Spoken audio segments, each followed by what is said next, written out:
Hi friends, welcome to Kayu's Kongunadu சமையல். வாங்க, நம்ம இன்றைக்கி அம்மா வீட்டுக்கு வந்திருக்கேன். ஸோ அவங்க மஷ்ரூம் பிரியாணி செஞ்சாங்க, எப்படி செய்யலான்னு பார்க்கலாம்.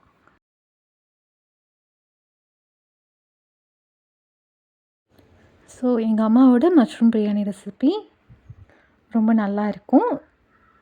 பாருங்கள், நான் செஞ்ச மஷ்ரூம் பிரியாணியும் இருக்கும், எங்கள் அம்மா செஞ்ச மஷ்ரூம் பிரியாணி இருக்கும். ரெண்டு செஞ்சு பார்த்துட்டு எப்படி இருக்குன்னு சொல்லுங்கள்.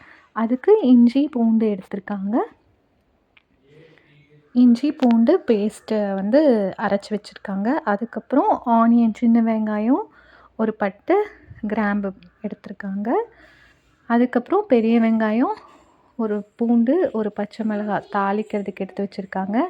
மஷ்ரூம்லாம் க்ளீன் பண்ணிவிட்டு கட் பண்ணி வச்சுருக்காங்க. அந்த ஆனியன் அந்த அரைச்சதை அரைச்சி வச்சுருக்காங்க. அதுக்கப்புறம் அரிசியை வந்து வாஷ் பண்ணி எடுத்துக்கோங்க, ஊற வச்சுக்கோங்க அரிசியை. அப்புறம் புதினா, மல்லி இலை, தண்ணி ஊற்றி அரைச்சி வச்சுருக்காங்க. இப்போது தக்காளியை கட் பண்ணி வச்சுருக்காங்க. ஆனியன் அரைச்சி வச்சது, அந்த புதினா இது, இஞ்சி பூண்டு விழுது. ஸோ இதெல்லாம் ரெடி பண்ணிவிட்டு பிரியாணி இங்கே தாளிக்க போகிறாங்க. அதுக்கு ஒரு குக்கரில் ஆயில் ஆட் பண்ணிக்கோங்க. ஆயில் ஆட் பண்ணிவிட்டு அதில் கொஞ்சமாக கீ ஆட் பண்ணிக்கோங்க. அம்மா வந்து ஒரு 2 ஸ்பூன் கீ ஆட் பண்ணிவிட்டு அதில் பட்டை போட்டிருக்காங்க, சோம்பு போட்டிருக்காங்க, கிராம்பு போட்டிருக்காங்க. அது நல்லா பொரிஞ்சதுக்கப்புறம் பிரியாணி அந்த ரோஜா இதில் இருக்குது இல்லைங்களா, அது ஆட் பண்ணியிருக்காங்க. அப்புறம் ஸ்டார் அன்னாச்சி அதெல்லாம் ஆட் பண்ணியிருக்காங்க. பிரியாணி அந்த கரம் மசாலா ஐட்டம்ஸ் எல்லாம். அப்புறம் பே லீவ்ஸ் ஆட் பண்ணியிருக்காங்க.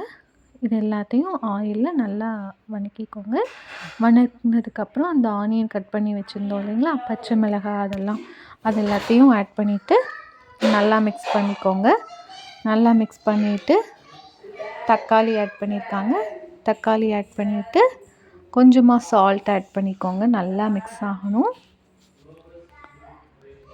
நம்மளோட ஆனியனும் தக்காளியும் நல்லா மிக்ஸ் பண்ணிக்கோங்க. அது நல்லா வேகணும். ஆனியனும் தக்காளி நல்லா வெந்ததுக்கப்புறமா இஞ்சி பூண்டு பேஸ்ட்டு ஆட் பண்ணியிருக்காங்க. இஞ்சி பூண்டு பேஸ்ட் போட்டுட்டு அந்த சின்ன வெங்காயம் பேஸ்ட்டு போட்டிருக்காங்க. அரைச்ச சின்ன வெங்காயம், அந்த சோம்பெல்லாம் போட்டு அரைச்சாங்க இல்லைங்களா, அந்த பேஸ்ட்டு போட்டிருக்காங்க. அதை ஆட் பண்ணிவிட்டு நல்லா மிக்ஸ் பண்ணிக்கோங்க. நல்லா மிக்ஸ் பண்ணிவிட்டு நல்லா சிம்மில் வச்சே மிக்ஸ் பண்ணிக்கோங்க. இப்போ நானும் நிறையா பிரியாணி போட்டிருப்பேன், அதையும் பாருங்கள், ப்ரீவியஸ் எபிசோட்ஸில் இருக்கும். இது வந்து எங்கள் அம்மாவோட ஸ்டைல் பிரியாணி. இப்போ புதினா மல்லி அரைச்ச பேஸ்ட்டு அதை ஆட் பண்ணியிருக்காங்க. இப்போ புதுசாக வந்திருக்கவங்களாம் இருப்பீங்க. ஸோ உங்களுக்காக நீங்கள் பின்னாடி போய் பார்த்தீங்கன்னா அதில் நிறையா என்னோடய ரெசிபீஸும் இருக்கும், அதுவும் செக் பண்ணி பாருங்கள். அம்மாவோட ரெசிபீஸும் இருக்கும், இதையும் பாருங்கள். எப்பவும் போல் உங்கள் வீடியோஸ் பார்த்துட்டு சப்போர்ட் கொடுங்க. இப்போது புதினா போட்டதுக்கப்புறம் நம்ம மஷ்ரூமை கட் பண்ணி வச்சுருக்காங்க, அதை எடுத்து ஆட் பண்ணியிருக்காங்க. இதில் வந்து மிளகாய் தூள் ஆட் பண்ணியிருக்காங்க. மிளகாய் தூள் ஆட் பண்ணிவிட்டு நல்லா மிக்ஸ் பண்ணிக்கோங்க. அம்மா வந்து ஒரு ஸ்பூன் அளவுக்கு மிளகாய் தூள் ஆட் பண்ணாங்க. அதை நல்லா மிக்ஸ் பண்ணிக்கோங்க. நல்லா மிக்ஸில் வச்சுட்டு திரும்பி கொஞ்சம் எக்ஸ்ட்ரா ஆட் பண்ணுறாங்க. தூள் போட்டிருக்கீங்கம்மா, மிளகாய் தூள். நல்லா மிக்ஸ் பண்ணிக்கோங்க. நல்லா மிக்ஸ் பண்ணிவிட்டு கொஞ்சமாக தயிர் ஆட் பண்ணிக்கோங்க. ஒரு 2 ஸ்பூன் தயிர் ஆட் பண்ணியிருக்காங்க. பிரியாணி நல்லா வரும் அப்படிங்கிறதுக்காக 2 ஸ்பூன் தயிர் ஆட் பண்ணியிருக்காங்க. அதை நல்லா மிக்ஸ் பண்ணிக்கோங்க. நல்லா மிக்ஸ் பண்ணிவிட்டு அதிலே வந்து மல்லி, புதினா ஆட் பண்ணியிருக்காங்க. மல்லி, புதினா ஆட் பண்ணிவிட்டு நல்லா மிக்ஸ் பண்ணிக்கோங்க.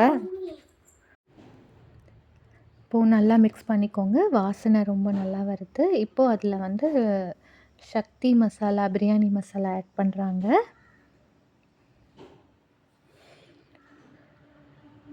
சக்தி மசாலா ஆட் பண்ணி இப்போ தண்ணியில் ஊற வச்சிருந்த ரைஸை நல்லா வாஷ் பண்ணிவிட்டு அதை ஆட் பண்ணுறாங்க. 1 டம்ளர் ரைஸுக்கு 2 டம்ளர் தண்ணி அளவு எடுத்துக்கோங்க.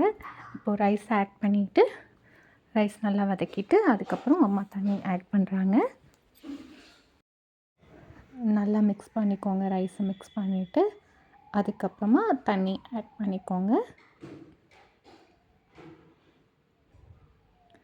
தண்ணி ஆட் பண்ணியாச்சு. நம்ம மஷ்ரூமும் ரைஸும் நல்லா கொதிக்கணும். கொதி வந்ததுக்கப்புறம் நம்ம மூடி வச்சிடலாம். அவங்க லெமன் ஜூஸ் ஆட் பண்ணுறாங்க. கொஞ்சமாக லெமன் ஜூஸ் ஆட் பண்ணிவிட்டு குக்கரை மூடி வைக்கிறாங்க. சால்ட் ஆட் பண்ணிவிட்டு மூடி வைக்கிறாங்க. தேவையான அளவு சால்ட் ஆட் பண்ணிக்கோங்க. ஆட் பண்ணிவிட்டு மிக்ஸ் பண்ணிவிட்டு மூடி வச்சுருங்க. மூடி வச்சு 2 விசில் விட்டுட்டாங்க. வெந்துட்டுருக்கு. நாங்கள் ஜாலியாக இப்போ வந்து மூவி பார்த்துட்ருக்கோம். ஏன்னா வந்து எனக்கு ஃபுல் ரெஸ்டிங்கில் வந்ததுனால. நம்ம பிரியாணி ரெடி ஆயிடுச்சு.